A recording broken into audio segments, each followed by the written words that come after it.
Baik, perkenalkan nama saya Sonia Lim Sugiono. Jadi di video kali ini saya akan membahas tentang kewarganegaraan digital yang saya beri judul Digital versus Netizen. Seperti yang kita ketahui saat ini di kehidupan nyata, kita memiliki kewarganegaraan yang berdasarkan pada negara asal kita.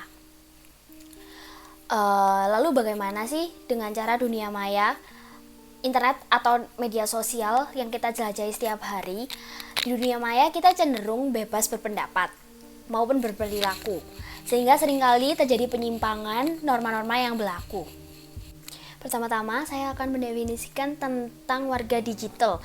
Jadi menurut saya warga digital itu merupakan orang yang sadar akan hal baik dan hal yang buruk dalam menunjukkan kecerdasan perilaku teknologi, serta bisa membuat pilihan yang tepat saat menggunakan teknologi.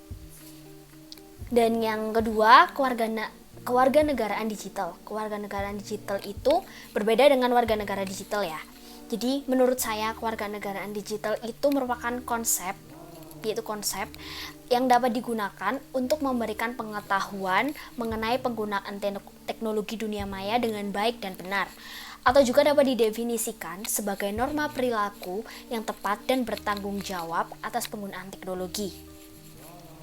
Implikasi penggunaan teknologi dunia maya yang baik dan benar itu seperti pemilihan kata yang tepat saat berkomunikasi, tidak menyinggung pihak lain, dan tidak memberikan informasi rahasia. Selanjutnya, fungsi kewarganegaraan digital ada beberapa fungsi, yaitu yang pertama, menciptakan dunia digital yang bertanggung jawab. Yang bertanggung jawab di sini dimaksudkan dengan walau dunia digital adalah dunia maya, namun dunia digital berdampak secara langsung pada kehidupan nyata manusia. Netizen atau sebutan warga digital bisa berkomentar apa saja tanpa memikirkan efek komentar yang ia berikan. Disinilah tugas kewarganegaraan digital yang mengatur agar warga digital dapat bertanggung jawab atas semua hal yang dia lakukan di dunia maya. Kewarganegaraan digital akan menghindari terjadinya cyberbullying atau pembulian di dunia maya dan cyber harassment atau pelecehan di dunia maya, sehingga perlakuan yang menyangkut keduanya bisa dilaporkan dan diproses secara hukum. Dengan adanya kewarganegaraan digital juga menghindarkan adanya isu mengenai SARA maupun hal-hal berbau pornografi. Yang kedua, membantu proses interaksi. Kewarganegaraan digital membantu proses interaksi antar warga digital di seluruh dunia dengan aman, nyaman, dan kondusif. Dilansir dari The Trade Portal, internet menghubungkan sekitar 4,72 miliar orang pada April 2021 atau sekitar sepertiga populasi manusia di muka bumi. Manusia dapat saling berkomunikasi dengan mudah tanpa dibatasi tempat dan juga waktu. Memungkinkan kita menghubungi orang asing di belahan bumi lain, melihat fenomena alam di seluruh dunia, menyimak berita yang terjadi di negara lain, memperoleh ilmu yang dikembangkan di negara lain, hingga mengetahui kabar orang-orang yang terdekat yang pada saat itu tinggal jauh dari tanah air. Seperti itu. Lalu yang ketiga ada menciptakan keamanan digital. Kewarganegaraan digital menciptakan keamanan serta menghindari permasalahan dari dunia maya. Kewarganegaraan digital memberikan hak, kewajiban, hukum, serta keamanan bagi para pengguna media digital. Hal ini menghindarkan terjadinya pencurian data, password, file, nomor kartu kredit, PIN ATM, dan data lainnya yang bisa menyebabkan kerugian terhadap pribadi itu sendiri. Kewarganegaraan digital diharapkan mampu melindungi warga digital dari segala macam cybercrime atau kejahatan digital. Selanjutnya, menambah pemahaman dalam penggunaan media digital. Dengan adanya kewarganegaraan digital, pengguna media digital mendapat pemahaman yang lebih dan tidak sekedar menggunakannya saja. Tidak hanya generasi muda, generasi yang lebih tua akan memahami penggunaan media serta perangkat digital. Yang selanjutnya, terbukanya peluang bisnis. Internet yang sehat akibat adanya kewarganegaraan digital membuka luas peluang bisnis atau peluang pekerjaan. Dunia digital menghubungkan semua manusia di segala penjuru dunia, memberikan jangkauan bisnis yang lebih luas dan beragam. Terbukanya peluang bisnis akan menaikkan pendapatan, juga membantu mengentaskan kemiskinan. Selanjutnya ada akses informasi yang berkualitas. Dengan adanya kewarganegaraan digital, akses informasi yang bermutu dan berkualitas akan semakin mudah dan bijaksana. Informasi dapat berupa artikel, buku, jurnal, berbagai ulasan, sejarah, berita, hingga hukum yang berlaku. Dengan adanya akses informasi yang berkualitas dan tidak melanggar hak cipta, dapat mencerdaskan dan memberikan pola pikir yang baik bagi warga negaranya. Pada zaman dahulu, kita akan kesulitan mencari sumber materi karena internet belum seperti sekarang, belum secanggih sekarang. Namun sekarang kita dapat mencari apapun di internet dengan sumber yang kredibel. Adanya kewarganegaraan digital juga menghindarkan warga dari informasi yang buruk. Misalnya, berita bohong atau hoaks, foto-foto rekayasa, dan hasutan yang membahayakan kedaulatan baik dari segi politik, pemerintahan, agama, ras, maupun status sosial. Baik, dan sekarang masuk dalam pembahasan komponen kewarganegaraan digital. Jadi, setelah saya mencari beberapa sumber, saya mendapatkan 9 komponen kewarganegaraan digital yang dibagi menjadi 3 kategori. Yaitu yang pertama, ada kategori dari lingkungan belajar dan akademis. Ada 3 komponen. Yang pertama ada akses digital, komunikasi digital, dan juga literasi digital. Akses digital, setiap orang punya hak untuk memakai fasilitas teknologi, tetapi tidak setiap orang punya kesempatan yang sama untuk mengakses teknologi.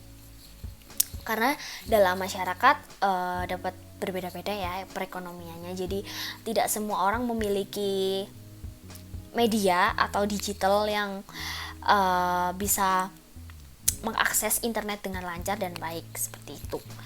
Lalu yang kedua, komunikasi digital. Jadi setiap warga digital diharapkan mengetahui jenis-jenis komunikasi dan mengetahui kelebihan dan kekurangan komunikasi tersebut. Dan yang komponen ketiga, literasi digital, proses belajar mengajar mengenai teknologi dan pemanfaatan teknologi. Lalu kategori yang kedua ada lingkungan sekolah dan tingkah laku. Jadi dari kategori ini memiliki 3 komponen juga. Yang pertama ada hak digital, etika digital, dan juga keamanan digital. Hak digital yaitu setiap warga digital mempunyai hak privasi, kebebasan berbicara. Setiap warga digital juga punya kewajiban yang harus terpenuhi, membantu pemanfaatan teknologi dan juga mengikuti aturan yang berlaku. Yang kedua, etiket digital atau etika digital. Itu dibuat dengan tujuan menjaga perasaan dan kenyamanan user lainnya atau pemakai lainnya. Yang ketiga, keamanan digital, yaitu warga digital harus hati-hati menjaga informasi dari pihak yang tidak bertanggung jawab. Dan kategori yang ketiga ada kehidupan Anda di luar lingkungan sekolah atau kehidupan Anda secara umum seperti itu. Yaitu yang pertama ada hukum digital, transaksi digital, dan juga kesehatan digital. Hukum digital mengatur etiket penggunaan teknologi dalam bermasyarakat. Lalu yang kedua, transaksi digital, yaitu dalam jual beli online, penjual dan pembeli harus menyadari resiko dan keuntungan jual beli online. Yang ketiga, kesehatan digital. Jadi di balik manfaat teknologi digital ada beberapa hal yang bisa mengancam kesehatan, baik fisik maupun mental. Untuk mencegahnya, kita harus menyadari bahaya yang dapat ditimbulkan teknologi digital.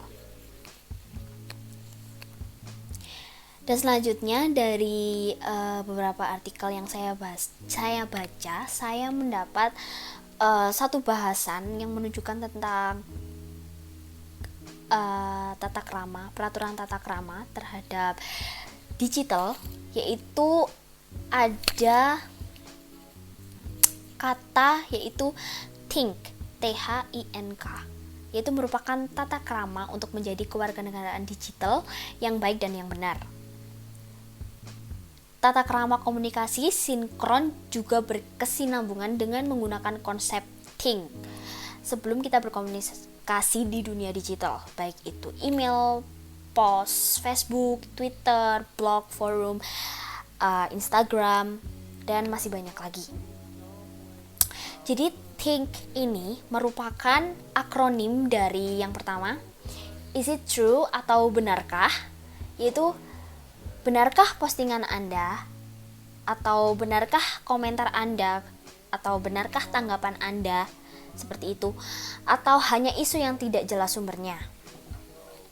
Dan yang kedua, is it hurtful atau menyakitkankah ini, yaitu yang dimaksudkan tuh kayak apakah komentar kamu itu menyakitkan nggak terhadap orang lain, atau postingan kamu berpengaruh menyakitkan nggak terhadap perasaan orang lain, seperti itu. Lalu yang ketiga ada is it illegal atau ilegalkah, itu maksudnya seperti ilegal nggak sih postingan yang kamu upload, atau ilegal nggak sih komentar yang kamu lontarkan, seperti itu.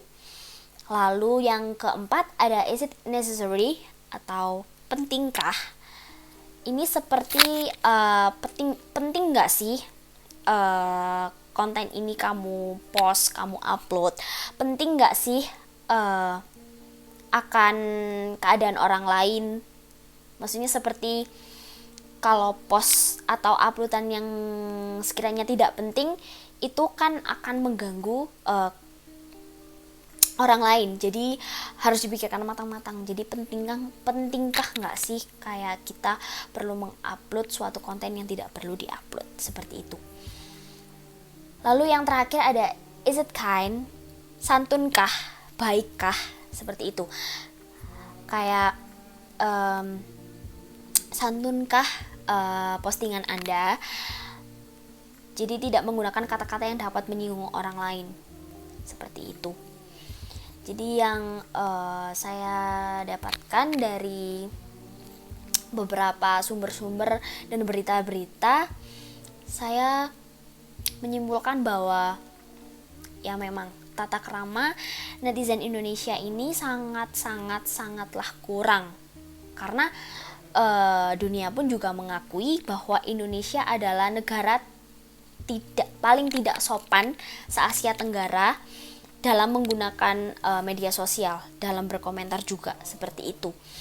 Jadi ya pesan dari saya ya memang mengakses media sosial itu memang menyenangkan dan juga sangat menghibur ya. Namun jika tidak disertai dengan pengendalian diri yang baik, ada dampak media sosial yang bisa membebani tanpa disadari, seperti itu. Dan juga jika kita tidak pintar, tidak mencerna omongan kita, seperti di saat kita melontarkan komentar terhadap orang lain atau melontarkan pendapat, tanggapan, jika kita tidak memikirkan terlebih dahulu dan kata-kata itu memang agak sensitif, dampaknya akan sangat buruk terhadap orang yang kita lontarkan komentar itu. Bisa saja mereka bisa stres, lalu mentalnya down, atau juga bisa lebih menyeramkan lagi, mereka bisa bunuh diri, dan ya itu sangat-sangat berdampak buruk bagi mereka yang menerima komentar negatif seperti itu. Sekian dari saya pembahasan kewarganegaraan digital. Terima kasih.